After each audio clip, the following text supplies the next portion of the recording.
medo de ser plagiado, né?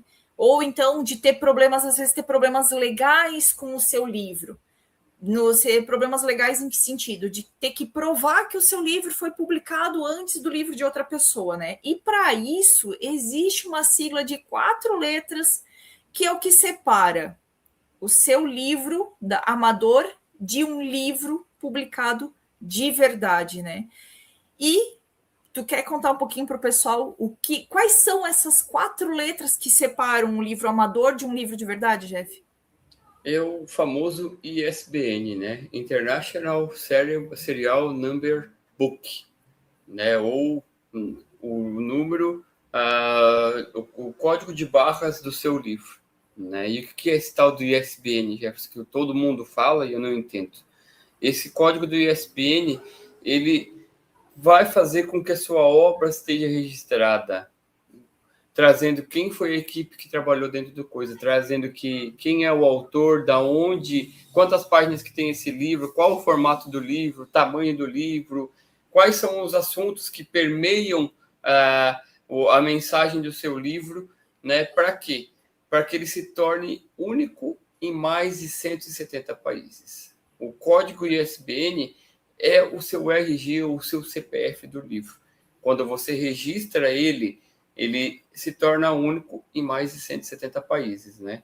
E aí, a editora, como a editora NPE, uma editora independente como a editora NPE, ela tem todo esse know-how, tem toda essa capacitação para que faça o trabalho sujo para você. Sujo, entre aspas, né, pessoal? É aquele trabalho que eu diria o seguinte: pô, eu nunca registrei um livro, como é que eu vou ter a capacitação de registrar o meu livro da maneira correta? É por isso que existem profissionais, editores independentes como a editora NPE, que fazem esse trabalho para você, para que seu livro fique catalogado de maneira correta, para que seu livro tenha o código ISBN registrado de maneira que ele seja reconhecido internacionalmente, né, Gisele? Exatamente, né? E o mais importante, né? O que a gente diz, o melhor de tudo. Ao contrário das editoras tradicionais, que, como a gente falou, ela aposta no seu livro, ela financia, mas para isso você cede os direitos autorais do seu livro, né? Você tem que ceder os direitos sobre esse livro. Ao contrário das editoras tradicionais, quando a gente trabalha esses livros de forma independente, você, escritor, continua sendo o dono da sua obra, o dono da sua obra, o dono do lucro da sua obra e, principalmente, você tem voz ativa em todas as decisões tomadas pelo seu livro. A editora, ela não vira a dona, né? Vamos abrir uma aspas aqui, ela não vira a dona do livro. Ela é, na verdade, uma parceira do escritor, né? Então, ela se torna uma parceira desse escritor, né, Jeff?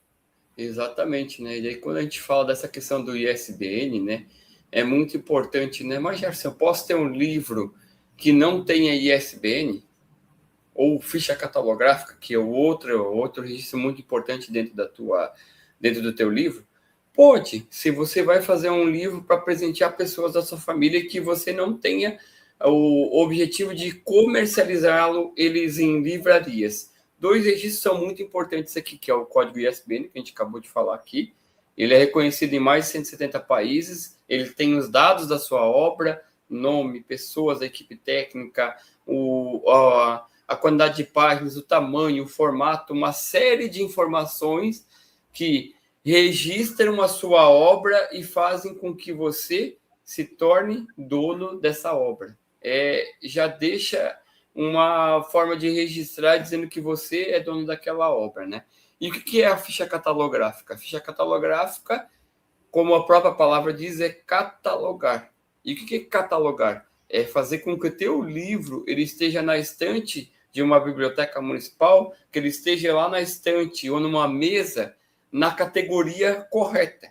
Você não vai escrever um livro sobre fisioterapia e vai querer que o teu livro lá na estante ou lá na livraria esteja na categoria de história moderna, que não tem nada a ver uma coisa com a outra. Você não vai fazer um livro de devocional e vai querer que ele esteja na categoria de geografia ou na categoria de ciências. Não faz sentido. Isso até vai gerar uma certa confusão para o seu leitor, né? E aí, quando você faz o trabalho como editora, a editora vai fazer esse trabalho de maneira correta, porque existem profissionais que vão registrar o seu livro na Câmara Brasileira do Livro de maneira profissional, e muito além disso, você vai ter um bibliotecário que vai fazer a ficha catalográfica para que o seu livro ele caia lá na estante correta quando for comprado quando seu livro estiver lá numa livraria, quando seu livro estiver numa loja online, para que ele caia na categoria correta, né, Gisele? E aí a gente tem o terceiro livro, o terceiro registro, que é a parte dos direitos autorais. E aqui eu gostaria que tu conversasse um pouquinho mais, porque você tem um pouquinho de know-how e tem estudado isso nos últimos dias. O que é o tal do direito autoral, Gisele? Então, o direito autoral é um direito protegido pelas leis do direito autoral, que a gente trabalha muito e a gente fala muito daí, quando a gente vai falar de direitos autorais, a gente fala muito da questão do uso de inteligência artificial, né? É o direito sobre a propriedade intelectual da obra produzida, seja ela música, pintura, o livro, né? Como a gente é uma editora, a gente fala muito mais sobre o direito intelectual da obra, livros, né? Então, o direito autoral é a tua proteção, é a proteção que você tem sobre a sua obra. E essa proteção, ela se estende até 70 anos após a sua morte para os seus herdeiros legais, né? Então, os seus herdeiros legais, eles detêm esses direitos autorais até 70 anos após a sua morte.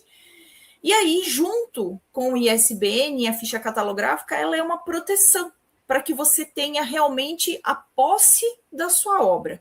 Lembrando que, quando você trabalha com uma editora tradicional, você cede geralmente por um tempo determinado os direitos autorais para essa editora, para que ela possa trabalhar o seu material da forma que ela achar comercialmente mais viável e mais interessante, né?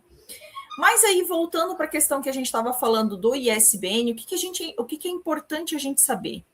O ISBN de todos esses registros é o mais importante. Por quê? Porque ele é o RG, ele é o CPF do seu livro. Sem ele, a sua obra ela é invisível para livrarias, tanto físicas, quanto virtuais, quanto bibliotecas. Então, o seu livro, sem o ISBN, ele vira um livro fantasma, né? Então, quando a gente vai tentar dar uma dica, a gente diz assim, ó, não publique um fantasma, publique uma obra oficial. E a única forma dessa sua obra ser realmente oficial é quando ela tem esse registro. Porque através desse registro, mesmo que você não tenha, né, o registro efetivo do seu direito autoral, você consegue provar com esse registro que a sua publicação, às vezes, aconteceu de forma anterior à publicação de outra pessoa, né, Jeff? E aí, abrindo só um parênteses aqui, né, Gisele? ISBN, ficha catalográfica e registro autoral é como se fosse um tripé, é uma tríplice segurança do seu livro, né? 2 registros são importantes, né? O ISBN, como bem a Gisele falou, e a ficha catalográfica, porque o teu livro precisa ser registrado por um bibliotecário para ele ser catalogado numa livraria ou numa biblioteca municipal ou numa loja online. A ficha catalográfica ela é um registro bastante importante, porque é um profissional de biblioteconomia que faz toda essa parte do registro de ficha catalográfica. E se alguém te disser assim, não tem problema, é muito simples de fazer. Gente, precisa ter o CRB, que é do Conselho Regional de Biblioteconomia, alguém que tenha o CRB, o registro, ativo nesse Conselho Regional. Não adianta você pegar um professor de português ou pegar alguém que, porque é simples de fazer, porque se não tiver um CRB, um registro ativo nesse conselho, a sua obra ela também não é uma obra oficial, ela é uma obra ilegal. E com relação à questão dos registros autorais, né, ele é mais para proteger a tua propriedade intelectual, né? Propriedade intelectual, quando a gente fala, vem de mente e é produzido por alguém. Então, ele inibe a questão do plágio.